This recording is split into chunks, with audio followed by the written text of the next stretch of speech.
those of you just waking up from a 15-year coma, you're probably not watching this. You'd probably be too busy banging alcohol and drinking chicks. But for those of you who are, you backwards freak, no, COD Advanced Warfare is not a game about Atlantic-based fish and mecha suits storming the beaches to gain independence from the oppressive boot heel of the fish and chip industry, which is a shame because I would totally sodding play that, but actually is another addition to an actiony, shootery, military-y franchise with the chauvinism of Bill O'Reilly and the self-awareness of, well, Bill O'Reilly. Of course, I say franchise. What I actually mean is gelatinous anthropomorphic mass was changed a new gaseous polyp about the same time every fucking year as hordes of introverted shitheads lap up its pus-like juices because they couldn't be removed from their comfort zones if a fucking tiger was napping in it. Also, oh my fucking god! Pussy! Now, it may sound like I'm closed-minded to the idea of liking a Call of Duty game, but I'm really not. I mean, the fourth one was good. I mean, the campaign was good. The multiplayer was kinda shit, but Battlefield for the win. So, with the upcoming release of Blops 3, holy fuck, is that a machine gun arm? Let's take a look at Call of Duty Advanced Warfare.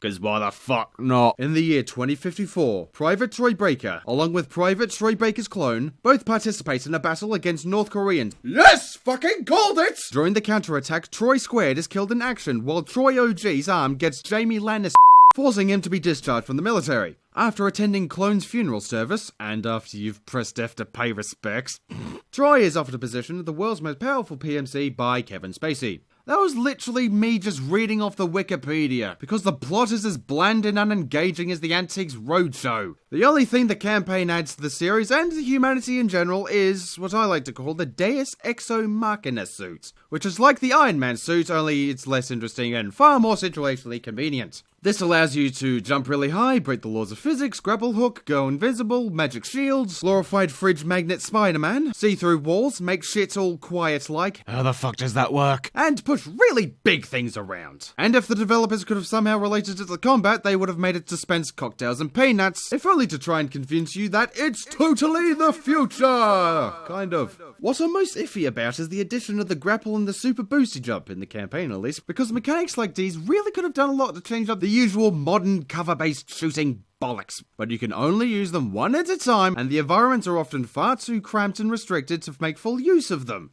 However, second to last mission, yes! Super boosty jump, and grapple, and great big environment, and mech soldiers, of which you can extract the pylons like an extreme and traumatic childbirth. Fucking lovely. I spent a good hour hopping all about all over the gaff, to the detriment of my fellow comrades, who were all like, grrr, let's storm the gates and protect freedom and America and shit, and I was all like, hey guys, check out my Batman impression, meow. Of course, all these mechanics would make multiplayer a barrel of laughs with Madras sauce, right? Right?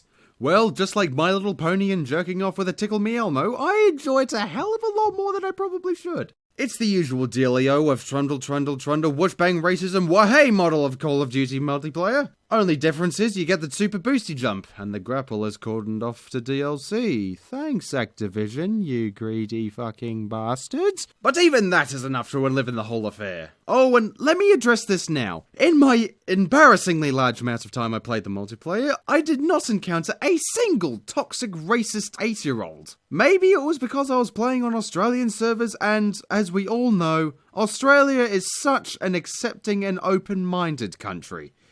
And for those of you who don't live here, that was indeed sarcasm. So, if multiplayer is more your bread and Vegemite, you'll struggle to find a game with more enjoyable gunplay and movement mechanics. What? Titanfall? Never heard of it. No, baby, I was joking. Please come back! But let's get serious here for a moment. In terms of the campaign, why does it have to be so serious? Its angsty, retarded military drama just ends up looking fucking ridiculous. You're essentially playing as Batman with pogo sticks up his ass, for fuck's sake. Here's an idea for next year, Activision.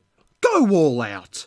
Just Frankenstein all the multiplayer maps together to make a massive open-world sandbox, including the Batman pogo stick movement mechanics. And while you're at it, also have rainbow-powered hoverboards and Pavlova fucking quick-time events. No, of course none of that makes any sense, but I would take it a hell of a lot more seriously, and it would be awesome. But let's get really deep and existential. If there was a game that had the grapple, and the guns, and the flying, and the explosions, and in a big open world, you'd have the greatest game to ever... What's that? Just Cause 3's coming out next month? Excuse me. I'm off to have a really big wank. Thank you for watching my video. Make sure to like and subscribe to my show. If you could follow me on Twitter and Tumblr, that would make my heart go a-flutter. So until next time, cheery bye, yo.